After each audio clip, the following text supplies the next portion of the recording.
Nesse vídeo eu vou analisar algumas doutrinas preocupantes da Jodo Shinshu, a escola da verdadeira terra pura, do ponto de vista filosófico e teológico.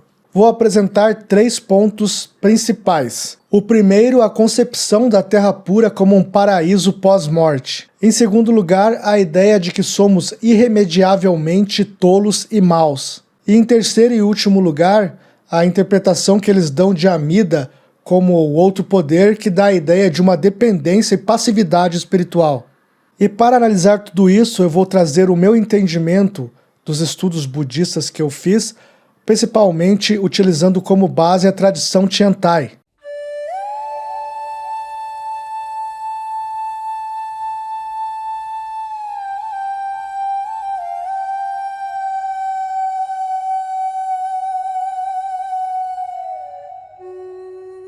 A terra pura é um lugar metafísico existente ou é um estado mental? Na tradição da Jodo Shinshu, a ideia de terra pura pode ser interpretada como se fosse um paraíso cristão pós-morte, em que você renasce lá, né, na terra pura e depois volta para o mundo Sarra como um Buda. A terra pura do Buda Amida é descrita em 3 sutras principais: o próprio Sutra de Amida, o Sutra da Vida Imensurável e o Sutra da Contemplação. Essa terra pura é descrita como um lugar onde estão vários Budas e Bodhisattvas em estado de paz, iluminação, né, como um lugar em que tem terras, né, chão de ouro, onde há joias em todos os lugares, pássaros cantando, um mundo perfeito onde o praticante anseia renascer. Porém, essa terra pura não é um lugar físico como as pessoas geralmente tendem a pensar, mas sim apenas um estado mental. Quando você interpreta a terra pura como um paraíso, no sentido cristão, isso pode ocorrer num erro, né, de pensamento mágico religioso e crendices de coisas em que a gente não tem evidências empíricas na realidade, o que é exatamente o que o Buda Shakyamuni, nos primórdios do budismo primitivo, dizia que era para a gente evitar.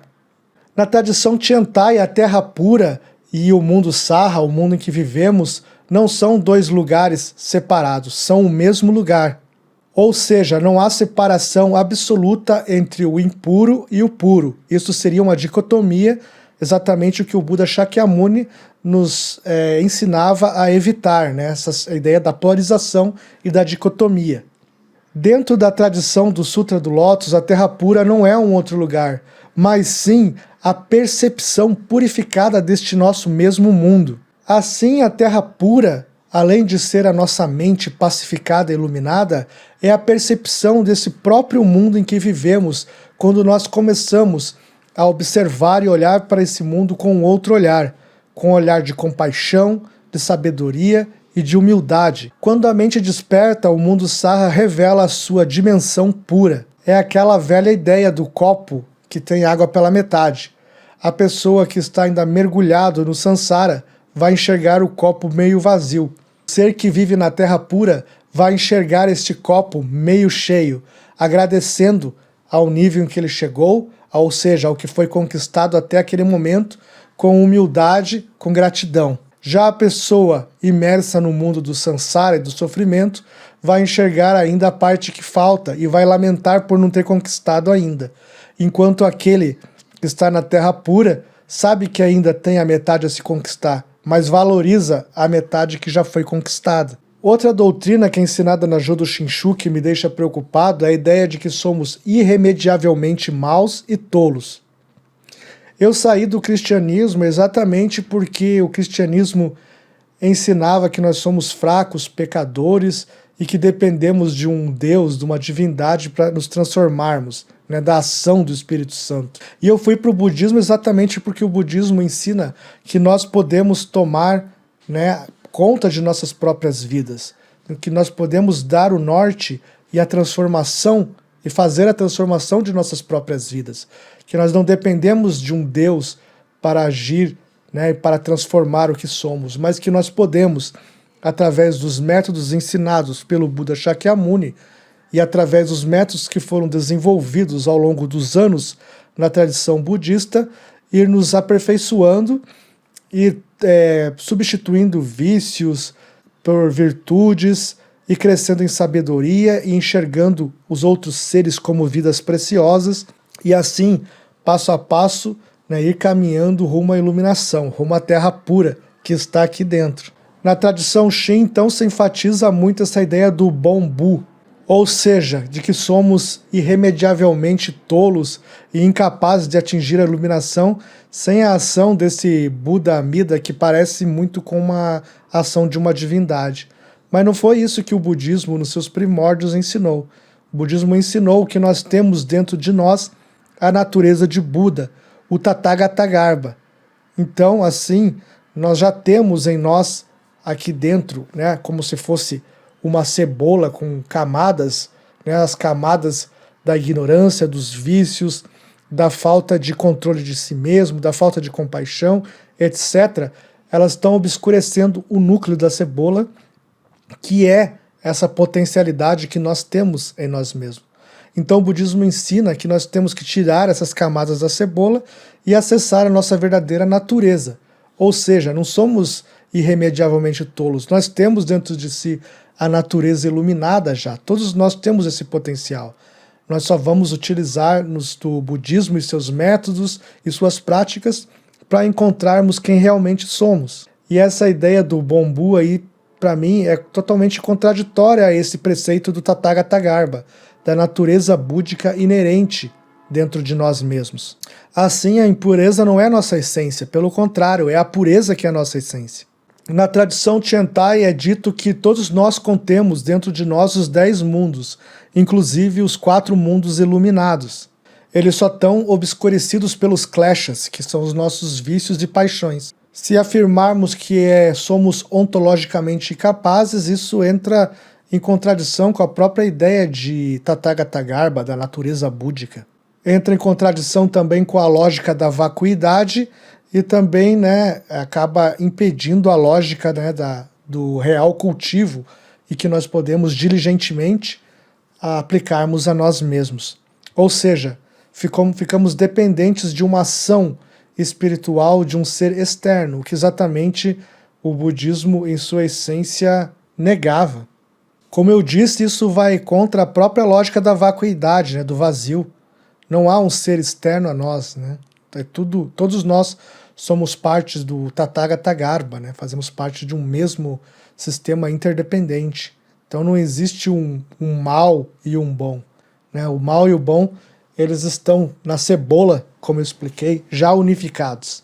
O quarto ponto que me incomoda bastante na tradição Shin, Jodo Shinshu, a escola verdadeira da Terra Pura, como eles se proclamam, é a ideia também de enxergar Buda, Kannon, que está do seu lado esquerdo, e Seishi, que está do seu lado direito, como figuras praticamente divinizadas e reais, quando na verdade são apenas figuras míticas. A Amida, na verdade, não existe. Kannon não existe, Seishi não existe. Eles são simplesmente símbolos de virtudes humanas que podem ser cultivadas pelo praticante. Kannon é a virtude da compaixão que deve ser exercitada por nós. E uma vez que é exercitada por nós, nós substituímos a aversão que há em nossa mente. Seishi é a sabedoria que substitui a ignorância. Ambos, Kannon e Seishi, falam no doar-se, ou seja, expurgam também a ganância. São símbolos de coisas que devem substituir os 3 venenos que envenenam o nosso coração e mente. A Amida é aquele voto do Bodhisattva que se dá, né, dá de todo o seu ser para beneficiar os outros seres. É o símbolo dessa ação, ele não é um ser externo a nós. O 18º voto de salvar todos os seres significa simplesmente isso. Não é que você vai se entregar a uma divindade que vai vir e te salvar.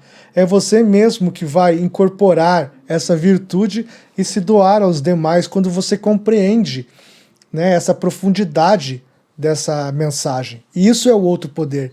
O outro poder é exatamente quando nós preenchemos a nossa mente com esses ensinamentos benéficos, virtuosos, expurgando a água podre da nossa mente, né, e substituindo por uma água limpa. Esse poder vai agindo espontaneamente, mas não por ação de uma divindade, mas sim por exercício filosófico, racional, de prática, de contemplação, né, da ideia de perceber a vida como algo precioso e tal, de perceber a talidade, a realidade como ela é. Quando nós percebemos isso, não há espaço mais em nossa mente para o mal, né, para os vícios. Nós preenchemos isso com o outro poder, né? Não é uma ação de uma divindade de Amida que está outorgando as bênçãos através de uma fé, né? A própria ideia de fé no budismo é negada também no budismo Tiantai e no budismo primitivo, mas sim a ideia de uma experimentação da realidade, daquilo que realmente te transforma, uma entrega, né, ao Dharma nesse sentido. A partir do momento que ele se mostra transformador para você, você vai se entregando cada vez mais, e isso entra numa espiral positiva que te leva à terra pura, à iluminação. A terra pura mesmo pode ser sinônimo da própria iluminação, entende?